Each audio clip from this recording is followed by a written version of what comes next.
स्वागत है आपका बोलता हिमाचल पर। आज है 11 अगस्त 2022 और हिमाचल प्रदेश की आज की सबसे बड़ी खबरें हम आपके लिए लेकर आए हैं। हिमाचल प्रदेश में आज क्या कुछ घटा है उसकी पूरी जानकारी अपडेट्स हम आपको देने वाले हैं। अंत तक आप इस वीडियो को देखिएगा और वीडियो अच्छी लगे तो वीडियो को लाइक और अपने दोस्तों को शेयर करना आप ना भूलें। इस है आज की सबसे बड़ी खबरें।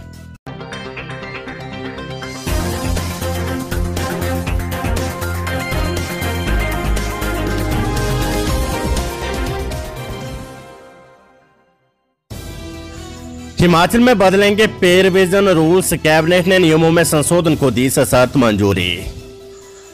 बुधवार को मानसून सत्र के पहले दिन विधानसभा सचिवालय में हुई राज्य मंत्रिमंडल की बैठक में 3 जनवरी 2022 को नोटिफाई हुए पे रिवीजन रूल्स में संशोधन की सशर्त मंजूरी सरकार ने दे दी है। बैठक की अध्यक्षता मुख्यमंत्री जयराम ठाकुर ने की।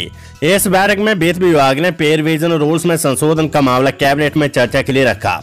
हालांकि ये आइटम एजेंडा में नहीं थी। इस चर्चा के दौरान सभी पहलुओं पर गौर किया गया और कुछ तकनीकी जरूरतों को पूरा करने के निर्देश कैबिनेट ने दिए। इसमें संशोधन की लीगल स्क्रूटनी भी शामिल है। कैबिनेट ने अनुबंध कर्मचारियों के साथ दिहाड़ीदारों को भी बाद में हायर ग्रेड पे का लाभ देने की डिमांड पर चर्चा की। ये भी क्लियर हो गया कि 3 जनवरी 2022 तक सरकारी विभागों में कार्यरत सभी कॉन्ट्रैक्ट और रेगुलर कर्मचारियों को हायर ग्रेड पे का लाभ मिलेगा। जूनियर ऑफिस असिस्टेंट को क्लर्क के बराबर वेतन के मामले में भी कोई विवाद पहले से नहीं था। इन दोनों मामले में कैबिनेट ने अपनी सैद्धांतिक मंजूरी दे दी है और मुख्यमंत्री जयराम ठाकुर ने मुख्य सचिव आर डी दीवान को इस बारे में लीगल औपचारिकताएं पूरा कर अधिसूचना जारी करने को कहा है। इस मामले को कैबिनेट में दोबारा रखने की जरूरत नहीं है।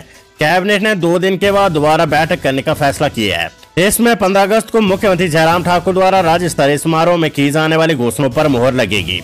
मुख्यमंत्री 15 अगस्त को पे कमीशन की एरियर और महंगाई भत्ते की घोषणा कर सकते हैं। बड़ी खबर, सरकार ने फिर घटाई कर्णमूलक भर्ती से सीलिंग। कर्णमूलक भर्ती के आवेदनों को निपटाने के लिए राज्य सरकार ने इस भर्ती में क्लास 4 पर लगी सीलिंग को फिर से हटा दिया है। राज्य सरकार ने 24 जनवरी 2022 को क्लास 4 को लेकर वन टाइम छूट दी थी, जिसमें 5% की सीलिंग भी हटा दी थी। फिर 15 अप्रैल को इस सीलिंग को दोबारा लागू कर दिया गया था। अब छूट की इस अवधि को 31 अगस्त 2022 तक बढ़ाया गया है। इससे क्लास 4 कैटेगरी में हजारों आवेदकों को नौकरी मिल पाएगी। वित्त विभाग में विभिन्न विभागों से ये फीडबैक आ रहा था कि उनके यहाँ बहुत से आवेदन लंबित रह गए हैं, क्योंकि 15 अप्रैल को छूट की अवधि समाप्त हो गई थी। उसके बाद राज्य सरकार ने इस छूट की अवधि को बढ़ाने का फैसला किया है। इस अवधि में विभागाध्यक्ष अपने स्तर पर कर्णमूलक भर्ती के आवेदनों पर फैसला ले सकेंगे। हालांकि क्लास 3 के पदों को लेकर अब भी कोई राहत नहीं मिली है। खबर, संयुक्त किसान मंच से जेल भरो आंदोलन के लिए शिमला में जुटेंगे हजारों नाराज बागवान। किसानों बागवानों की मांगों को लेकर सरकार के अपेक्षापूर्ण रवैये के खिलाफ संयुक्त किसान मंच ने 17 अगस्त को जेल भरो आंदोलन का ऐलान किया है। आंदोलन के लिए जिला शिमला से हजारों किसान बागवान राजधानी में जुटेंगे।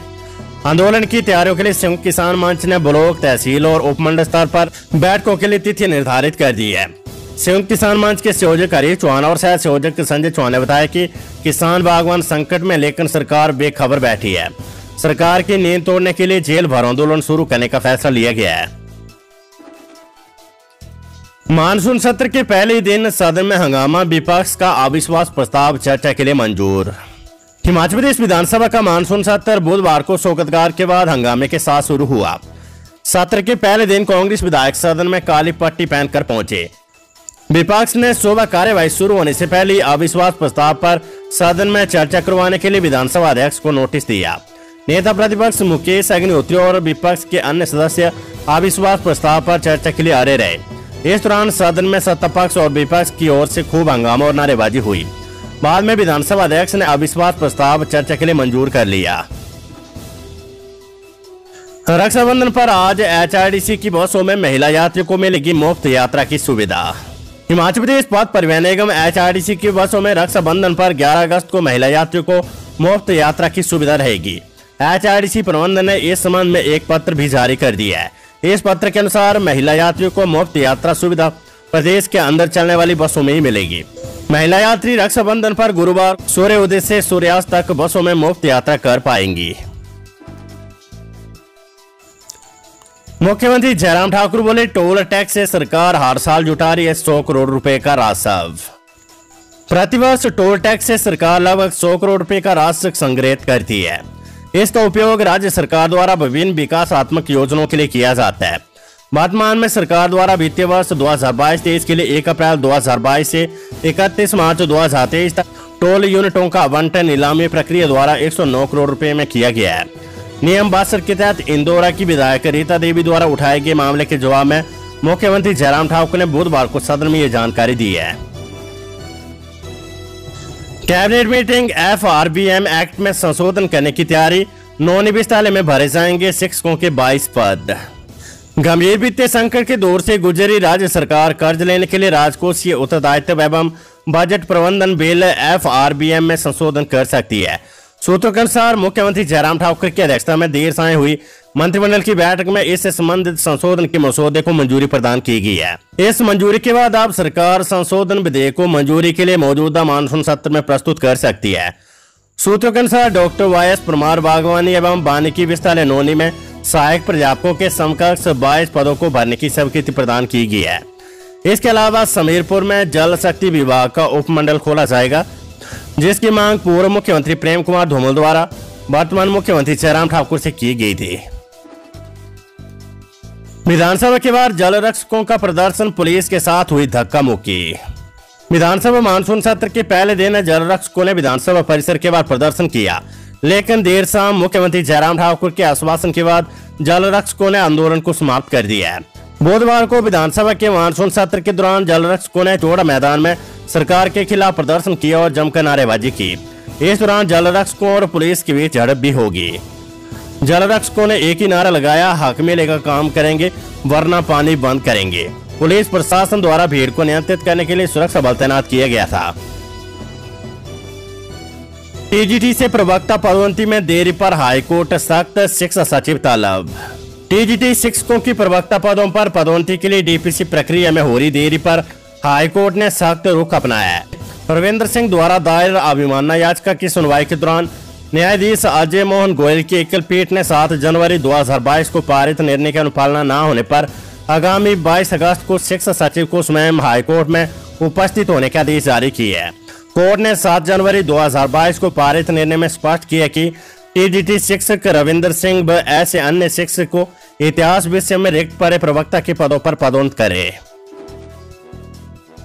बड़ी खबर, अंशकालीन कर्मियों को नियमित करने की समय सीमा नहीं घटाएगी सरकार। हिमाचल प्रदेश में सरकार अंशकालीन कर्मियों पार्ट टाइम वर्कर को नियमित करने की समय अवधि को नहीं घटाएगी। मुख्यमंत्री जयराम ठाकुर ने विधायक सतपाल सिंह रायजादा के सवाल के जवाब में कहा है कि सरकार द्वारा 28 दिसंबर 2021 को जारी आदेशों के अनुसार पार्ट टाइम कर्मियों को दैनिक वेतन भोगी के रूप में परिवर्तित करने की तय समय सीमा 8 साल से घटाकर 7 साल किया गया है। 7 साल का सेवा काल पूर्ण होने के बाद उन्हें पहले दैनिक वेतन भोगी में परिवर्तित किया जाता तथा उसके बाद वे नियमित होते हैं। मुख्यमंत्री ने कहा कि पार्ट टाइम वर्कर के रेगुलर करने की समय सीमा को घटाने पर सरकार कोई विचार नहीं कर रही है। खबर, करनामूलक नौकरियों से जुड़ी हुई। करनामूलक आधार पर नौकरी के लिए 3456 मामले लंबित। प्रदेश में 31 जनवरी 2022 तक करनामूलक आधार पर तृतीय और चतुर्थ श्रेणी की नौकरी के 3456 मामले लंबित है। इसमें तृतीय श्रेणी के 2069 तथा चतुर्थ श्रेणी के 1387 मामले लंबित है।